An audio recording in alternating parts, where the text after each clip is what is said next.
Hola a todos, amantes de Kemet, y gracias por venir a Laura Egiptología. Venimos con el tercer vídeo de la serie enorme sobre historia del antiguo Egipto y hoy nos toca hablar del reino antiguo. Si no has visto los vídeos anteriores, te invito a que los veas para que así puedas tener una idea general de todo el proceso de la historia de Egipto desde sus comienzos, que esa es la razón por la que estoy haciendo esta serie. Así que te dejo los links en la cajita de descripción. Y sin más dilación, vamos a hablar del reino antiguo. Como siempre, lo primero que vamos a hacer es hablar de la cronología, es decir, las fechas y también cuáles son las dinastías que se incluyen en este periodo. Así, el reino antiguo abarca desde el 2686 hasta el 2181 a.C. e incluye las dinastías 3,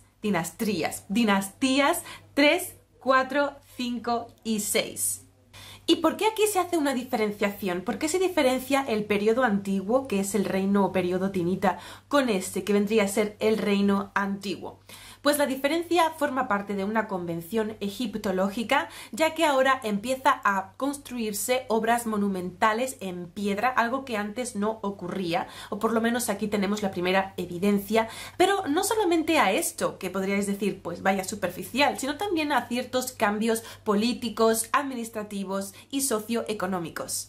Antes de seguir, respondiendo al comentario de un suscriptor en los vídeos anteriores, me preguntaba cuál es la cronología que estoy utilizando, y estoy utilizando la cronología de Ian Shaw. Y hablando de cronologías, la cronología que os he dicho del reino antiguo es una cronología relativa, porque no tenemos ningún dato como para establecer una cronología absoluta o una datación absoluta del reino antiguo, de modo que es relativa a otros periodos egipcios de los que sí que tenemos una datación absoluta.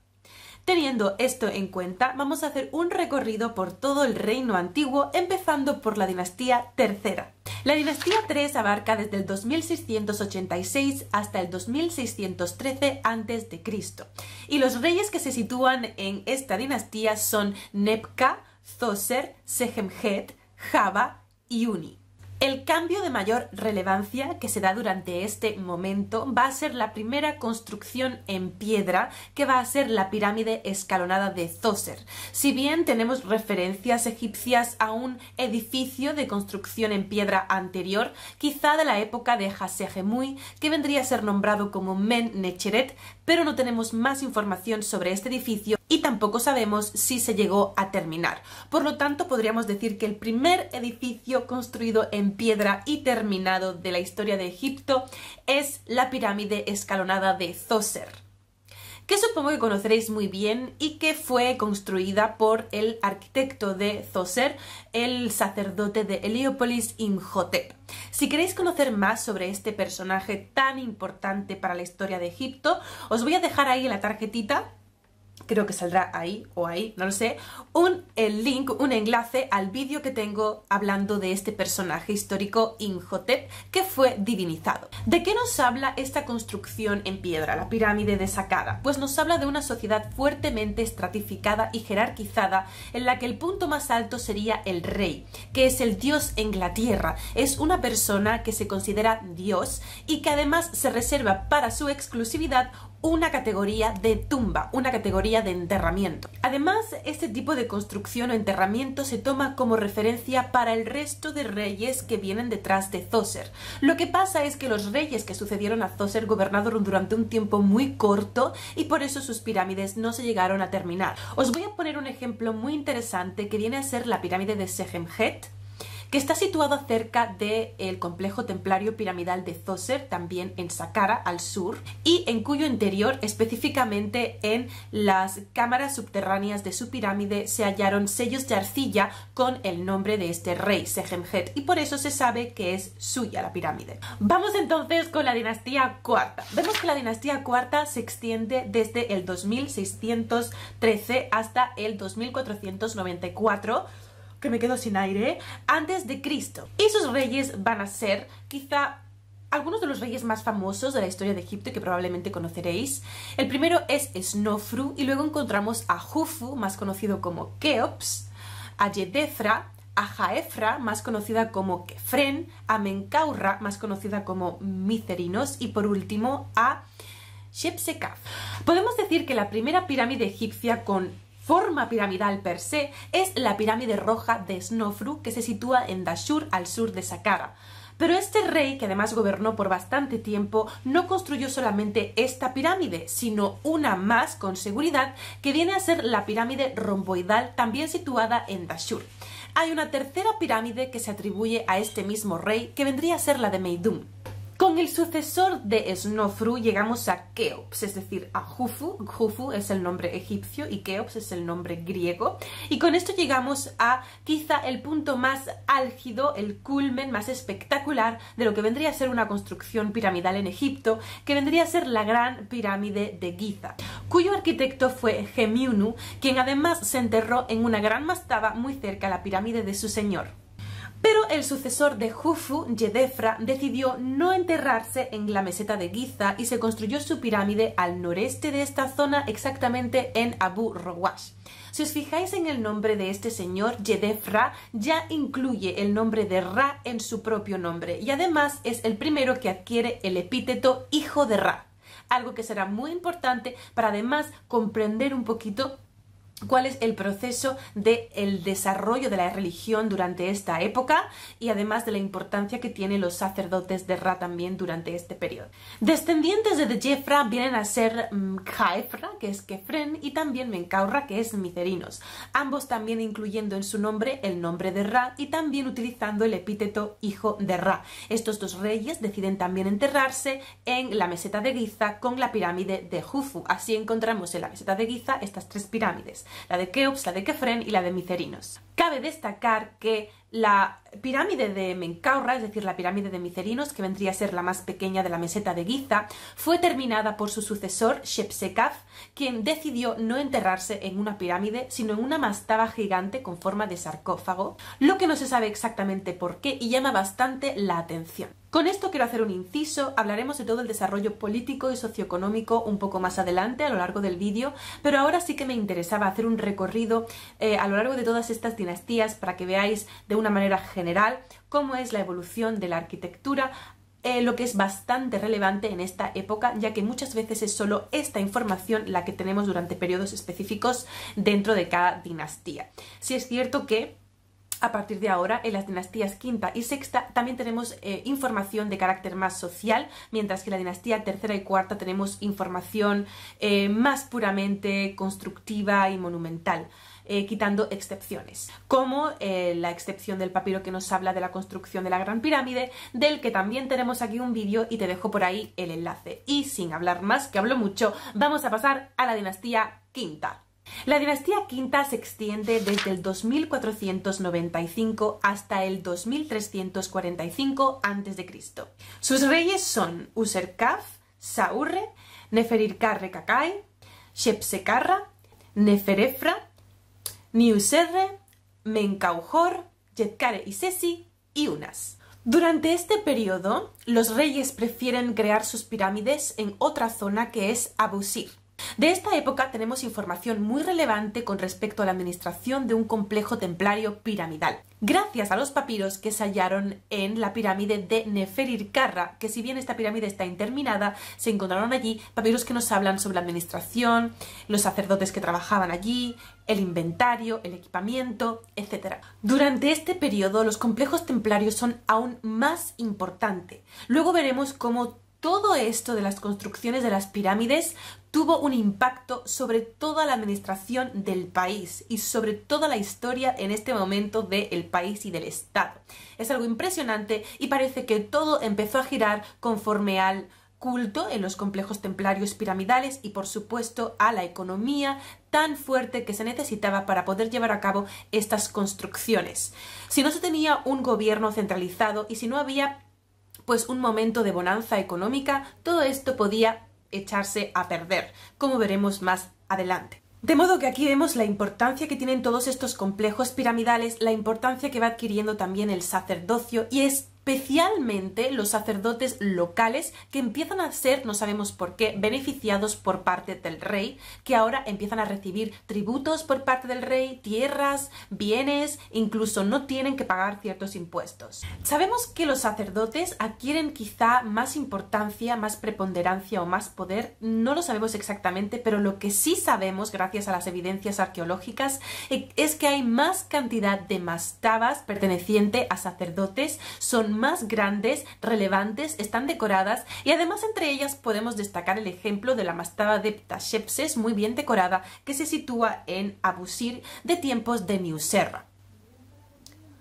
Pero aquí, a partir de la quinta dinastía, empezamos a tener más información sobre la sociedad gracias a las autobiografías privadas. A partir de ahora, los funcionarios, nobles, sacerdotes se van a enterrar poniendo por escrito una autobiografía en la que presentan su vida de una manera idealizada ante el más allá, escribiendo algunas anécdotas o momentos importantes de su vida personal o del reinado del faraón en concreto para el que estuvieron trabajando.